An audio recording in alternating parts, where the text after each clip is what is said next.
სალამი მეგობრებო, დღეს უნდა ვისაუბროთ სომხურ ეთნოცენტრის მზე, რაც გვეკავშირდება ჩვენ როგორც მოსაზღვრე სახელმწიფოს და გამომდინარე იქიდან, რომ ყოველთვის არის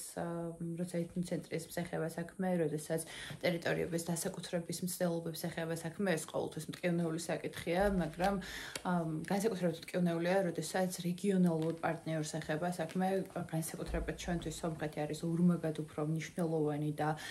ფაქიზი საკითხი, იმიტომ რომ კულტურულად ვართ ერთმანეთთან ძალიან ახლოს, ჩემი აზრით სომხეთის ჩვეულებრივად ევროპაა უბრალოდ და მით უმეტეს კულტურულად ყოველთვის გვაკავშირებდა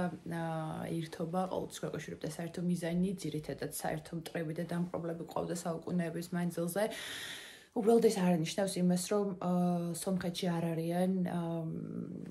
ასე ვთქვათ, ერთგვარი დაფინანსებული თვითმარქვია მეცნიერები, ასევე პოლიტიკოსები, პოლიტიკოსთა კატეგორია მცირე ჯგუფს გულისხმობს და არამსა არ ვეხები ზოგადად სომხეთის მოსახლეობას და სომეხ ხალხს, განსაკუთრებით ქართულ სომხებს, რომლებიც საქართველოში დაიბადნენ, თბილისელ სომხებს განსაკუთრებით, რომლებისთვისაც მეორე სამშობლოა საქართველოს მოქალაქეები არიან და ერთად ვაკეთებთ ამ ქვეყნის საქმეს. აქ უბრალოდ ვეხები, ეს უბრალოდ ზოგადად კი გეოპოლიტიკის ნაწილია, საკმაოდ არასახარბიელო ტენდენციაა. მაგრამ შეგვიძლია ჩავთვალოთ, რომ აი მაკიაველიანისტური მიდგომაა, რომელიც მუშაობს სამწუხაროდ და მაგრამ მეორე მხრივ ეს არ ნიშნავს იმას, რომ რა კი ეს ხდება და რა კი ეს პოლიტიკაა და რა კი პოლიტიკა ბინძურია, ანუ ამას უნდა მივიჩვიოთ ეს ცალსახად და მივიღოთ უბრალოდ მეტი ნარატივი და ჩვენ აქ საწინააღმდეგოდ ჩვენი არაფერი არ უნდა დავახვედროთ. დღეს უბრალოდ მინდა მცირედ ეს ვიდეო იქნება 3 ნაწილიანი, მაგრამ დღევანდელ ვიდეოში მინდა ვისაუბრო იმ ტენდენციებზე, რომლებიც შესაძლოა გამოიკვეთოს და პრობლემა შეუქმნას საქართველოსა და სომხეთის მომავალ ურთიერთობებს. დარწმუნებული ვარ, არ შეუქმნის პრობლემას უბრალოდ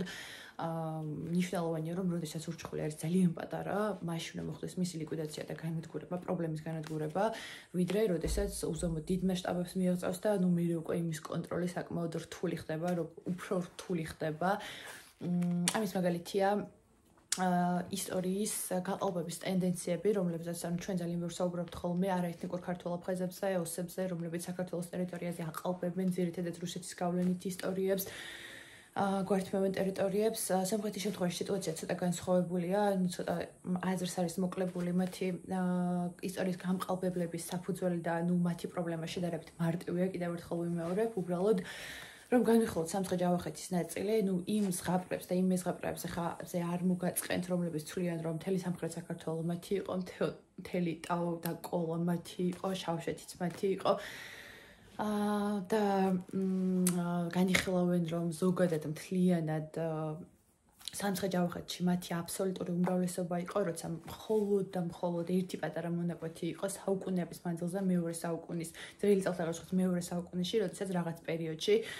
სამხრეთ საქართველოს გარკვეული ტერიტორიები ჰქონდათ მათ მითვისებული, სხვა ყველა შემთხვევაში სამცხე-ჯავახეთი არის წმინდად საქართველოს ტერიტორია, ეკუთვნის საქართველოს მოსახლეობა იყო ყოველთვის უდიდეს უმრავლესობაში, უბრალოდ არის რთული ტერიტორიული ერთეულები, როგორიც არის მაგალითად ქალაქი ახალციხე, ეს არის განსაკუთრებით მნიშვნელოვანი იმ თვალსაზრისით, რომ მოსახლეობა გარკვეულწილად არის დიდი ნაწილი არის ეთნიკურად წარმოშობით არაქართული, თუმცა საქართველოს ტერიტორიაზე დაბადებული, რადგან არიან ჩვეულებრივად წარმოადგენენ საქართველოს მოსახლეობას, თუმცა აქ არის ერთი მნიშვნელოვანი ნაწილი გასათვალისწინებელი არის ის, რომ მათი გადმოსახლება მოხდა სამცხე-ჯავახეთში 1828-1830 წლებში, როდესაც დასრულდა რუსეთ-ოსმალეთის ომი, მაშინ სხვათა შორის მუსულმანი ქართველების დიდი ნაწილს მოუწია გადასახლება, იმიტომ რომ რუსეთის მაშინდელი იმპერიალისტური სტრატეგია ასე მოქმედებდა და სომხებსაც შეუწყო ხელი გადმოსახლებაში. იდევნებოდნენ სომხეთის მოსახლეობა, განსაკუთრებით ყარსის დაკარგვის შემდეგ. და მაშინ ჩვენ მივიღეთ ეს ხალხი და სამწუხაროდ მაშინაც ეს პოლიტიკის უფრო ბნელი ნაწილი ამუშავდა, უფრო უსამართლო და არადიპლომატიური ნაწილი ამუშავდა და მათაც მოითხოვეს თბილისის გუბერნიიდან გამოყოფა და ცალკე შეერთება რუსეთის იმპერიასთან სომხეთის გავლით, სომხეთის გუბერნიების გავლით, რასაკურველია ეს მოთხოვნა მაშინაც ასაცილო იყო და არ დაკმაყოფილებულა.